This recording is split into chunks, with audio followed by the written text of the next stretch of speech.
Bonjour à toutes et à tous, j'espère que vous allez bien. Aujourd'hui, nous allons parler d'une nouvelle vidéo avec un sujet qui me tient particulièrement à cœur.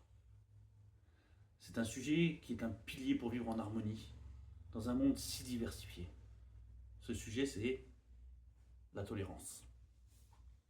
Comment apprendre à accepter nos différences, à cultiver l'empathie et à bâtir des ponts plutôt que des murs.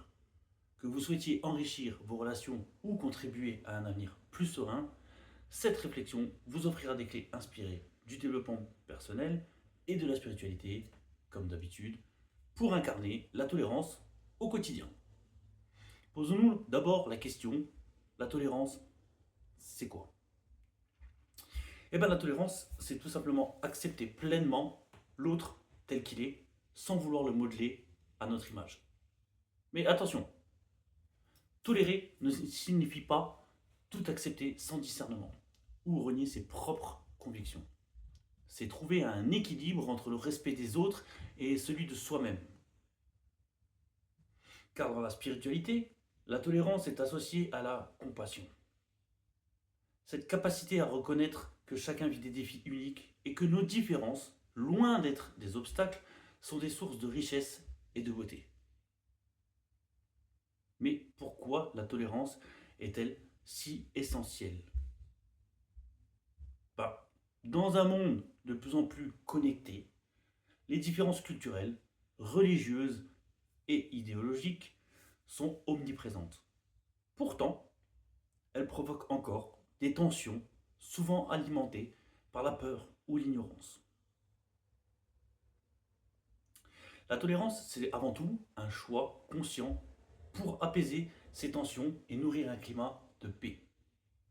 Elle améliore nos interactions quotidiennes et ouvre la porte à une plus grande compréhension mutuelle. Spirituellement, elle nous rappelle que derrière chaque visage, chaque croyance se trouve une humanité commune. Quels sont les obstacles à la tolérance? Je vous en ai fait une petite liste personnelle qui sont: pourquoi est-il parfois si difficile d'être tolérant? Ça, c'est le sujet. Voici la liste. Les préjugés inconscients, premièrement. Nous portons tous en nous des filtres issus de notre éducation ou de notre environnement.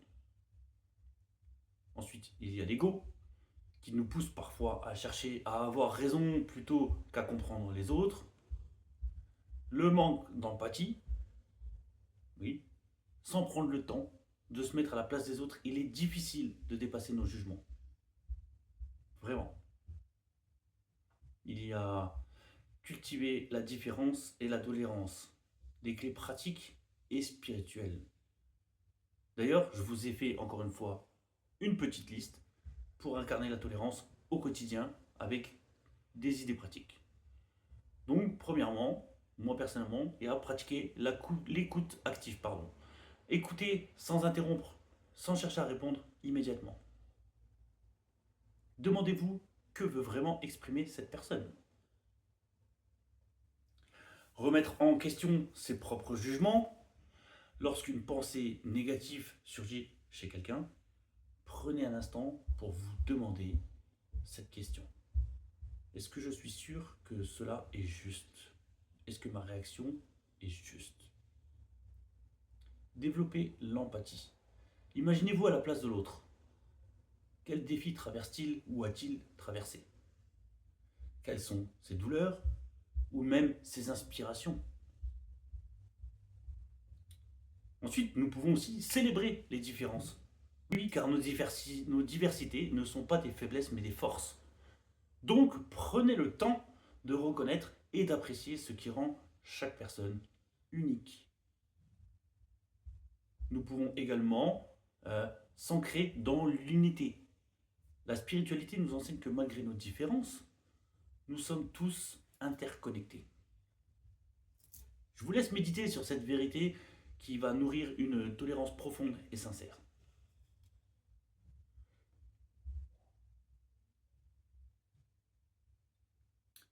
Ensuite, je vais vous raconter une histoire personnelle, comme d'habitude, issue de ce que j'ai pu vivre. Un jour, un ami m'a avoué qu'il était attiré par les hommes. Donc, sur le moment, j'étais surpris. Je lui ai répondu, euh, ce n'est peut-être pas ma vision des choses, mais c'est ton choix, et je le respecte. Du moment que tu es heureux, c'est tout ce qui compte pour moi. Suite à ça, nous avons discuté longuement et je lui ai posé beaucoup de questions pour mieux comprendre ce qu'il vivait ou ressentait. Et pourquoi ce choix? À la suite, cette conversation m'a appris qu'on n'a pas besoin de partager les mêmes idées pour se respecter et soutenir le choix d'une personne. Mais je vous rassure, hein, depuis, notre amitié est restée exactement la même. Car ce qui compte vraiment, au fond, c'est son bonheur, n'est-ce pas? Qu'est-ce que cette expérience m'a appris? Que bien souvent, ce qui nous dérange chez les autres reflète forcément un défi intérieur. Pour ma part, c'était le fait d'aimer quelqu'un du même sexe. En dépassant mes propres jugements, j'ai découvert une richesse insoupçonnée, une connexion authentique avec cette personne. Ensuite, la tolérance est un acte spirituel profond. La tolérance, c'est bien plus qu'une vertu sociale, bien plus que ça. C'est une pratique spirituelle qui nous élève et nous rapproche de notre essence commune, tous ensemble. Chaque pas vers la tolérance est un pas vers un monde plus harmonieux, un monde où l'amour l'emporte sur la peur. C'est pas mieux quand même? La tolérance, c'est une pratique quotidienne, un choix que nous faisons à chaque instant. Donc ensemble, choisissons de vivre avec plus d'amour, de compréhension et surtout d'empathie. C'est la fin de cette vidéo. J'espère qu'elle vous aura inspiré. N'hésitez pas à la liker, à la partager. Et dites-moi quelles sont vos expériences avec la tolérance. Mettez-moi ça en commentaire. Je serais vraiment ravi d'en discuter avec vous. Je vous remercie vraiment d'avoir regardé cette vidéo jusqu'au bout. Je vous retrouve pour une prochaine vidéo. Et surtout, faites-moi plaisir. N'oubliez pas, restez la meilleure version de vous-même.